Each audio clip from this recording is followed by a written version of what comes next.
Welcome guys! In this video, we will be looking at the top 10 best guns in this game. Anyway, this video is totally based on my 2 years of experience in PUBG Mobile. So starting with the number 1, we have the MK14, which I think is the best weapon in this game. Everything about this gun is perfect. Here are the stats of MK14, feel free to pause the video and check that out. And I will try to put stats of every gun I mentioned in this video. Something is special about this weapon. Whenever you are holding MK14, it feels like you have an overpowered weapon in your hand, which gives you a little bit more confidence to play as aggressive as possible. MK14 is not just a DMR sniper rifle. If you put this weapon in full auto mode with a red dot, it will become a beast in close range. It can outperform any weapon in the close range including SMGs due to the high damage per second. 4 bullets are enough to kill anyone in this game, no matter what type of armor they are wearing, it can easily do the job. And the coolest thing about MK14 is that it can be used in any playstyle. If you play safe or aggressive, it doesn't matter for this weapon, it suits for any playstyle. The only weakness for MK14 is its mag size. It is only limited to 10 rounds and 20 when using extended mag. So extended mag is highly needed for this weapon to run in close range, or you will run out of bullets. And I forgot to mention, it's airdrop exclusive, which means it's hard to find. Number 2, an airdrop exclusive only, the Groza. Groza is a combination of AKM and barrel M762. It has the damage of AKM, and the rate of fire is faster than the barrel M762, and the main important thing is the recoil, which is significantly lower than the AKM and barrel. This makes the Groza a better weapon choice when you have to choose between AKM or barrel. Anyway, here are the stats for this weapon. The base damage of Groza is literally the same as AKM, the only difference is damage per second. Groza has the highest DPS in any assault rifles, which gives the Groza quickest time to kill, and that's the reason it's on number 2. But those of you who may be a little more advanced with the recoil controlling, don't be afraid to use 3 or 4x on Groza, it can do some serious damage to your opponents in mid-range. And nothing feels more satisfied than using a suppressor on Groza. I think Groza is only a weapon which uses suppressor to reduce the recoil. I don't know if using a suppressor on Groza will reduce the recoil, but I am sure using a suppressor will make the weapon handling a lot easier. If you come across a crate or a supply drop, and you find Groza inside, pick it up and give it a try, and I am sure you will like it and put a suppressor to get the best out of it. And you can surprise your enemies with suppressed Groza sprays. If you don't pick it up, make sure your teammate does. Number 3 is another airdrop exclusive, a WM sniper rifle. A WM is a well-known sniper rifle for its ability to surprise the enemy with an instant knock. And also it's the only sniper rifle which can one-shot the level 3 helmet, making it incredibly strong for mid and long range.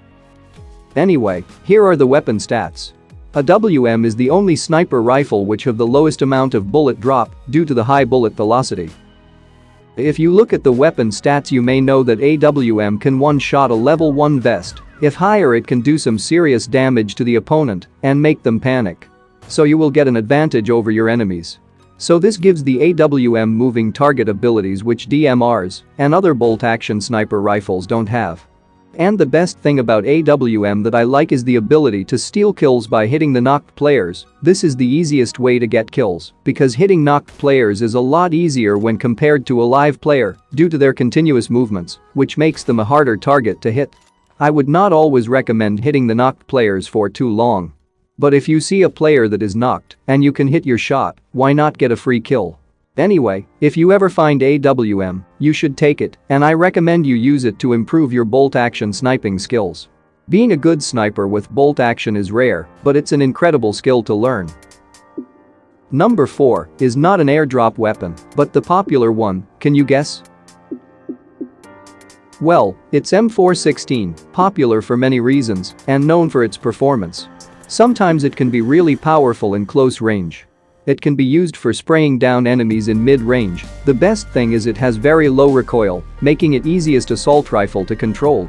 And for long range, you can just single tap. You can also spray if you could control the recoil. Here are the stats for M416. And the other 5.56 assault rifles like SCAR L, QBU, etc. will have the same damage as M416, but their performance will not match to M4. But there is a major weakness for M4, it requires a lot of attachments in order to perform better. It would not affect our gameplay if we play without attachments.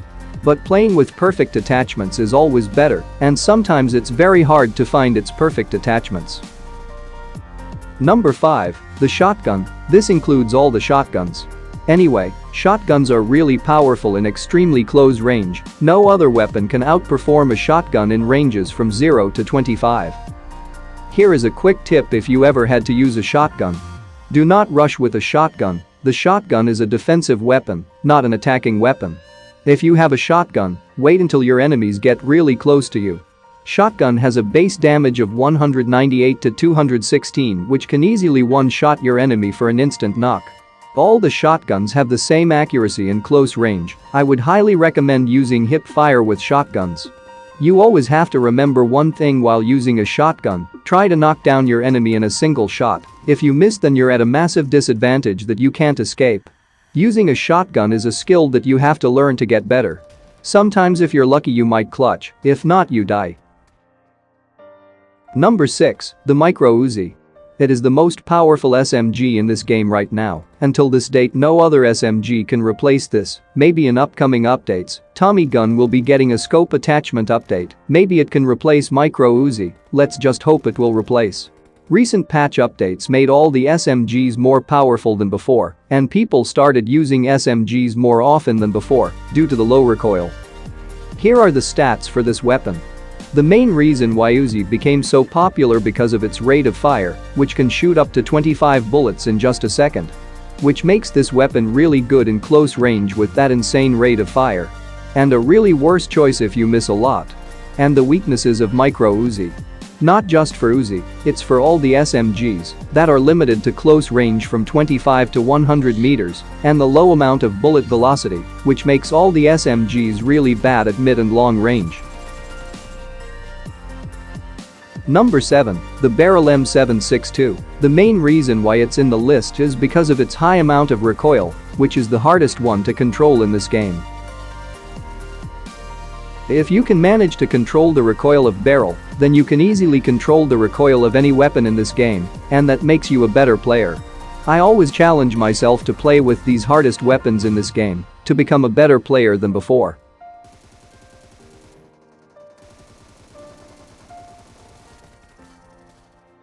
Number 8. The AKM. It's another popular weapon in this game, but most of the players are afraid to use this weapon because of the high amount of recoil.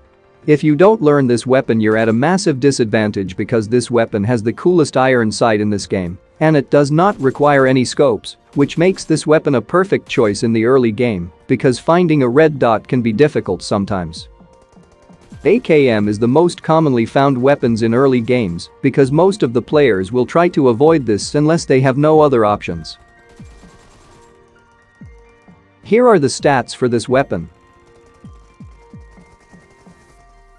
Number 9. The Mini 14 and QBU for Sanhok exclusive. The main reason I'm putting these two DMRs in the same rank is that they are very similar, and in Sanhok you get QBU instead of Mini 14, which is a better weapon than the Mini 14, but sadly Sanhok only. Anyway, the best thing about DMRs is that they can easily be paired with any weapon and any combo, and if you pair it with M4, you will get ammo synergy. By the way, Mini 14 is the go-to DMR if you're new to this game. It has the lowest amount of recoil, and it can shoot really quick, and the damage is not high, but good enough for a 5.56 weapon. Here are the stats for this Mini 14. Here are stats for QBU. Surprisingly, QBU has higher damage than the Mini 14. Number 10. The SLR. It's also known as a self-loading rifle. It's similar to Mini, but the SLR is extremely effective in this game. It has few downsides, which include a smaller mag size and a slower fire rate, but it makes up for it by its absolute tier 1 damage. SLR has an ability to knock a player who has just used first aid kit recently. It has 80 damage on a level 2 helmet. This will give you a big advantage while fighting in long range. Anyway, Here are the weapon stats. SLR is the second most powerful DMR in this game, of course first one is MK14. I suggest using this as much as possible to keep the pressure on your opponents from a distance. Anyway, that's all I got for this video. I hope you learned something new today. If you did, hit the like button and subscribe for more content like this. See you guys in the next one.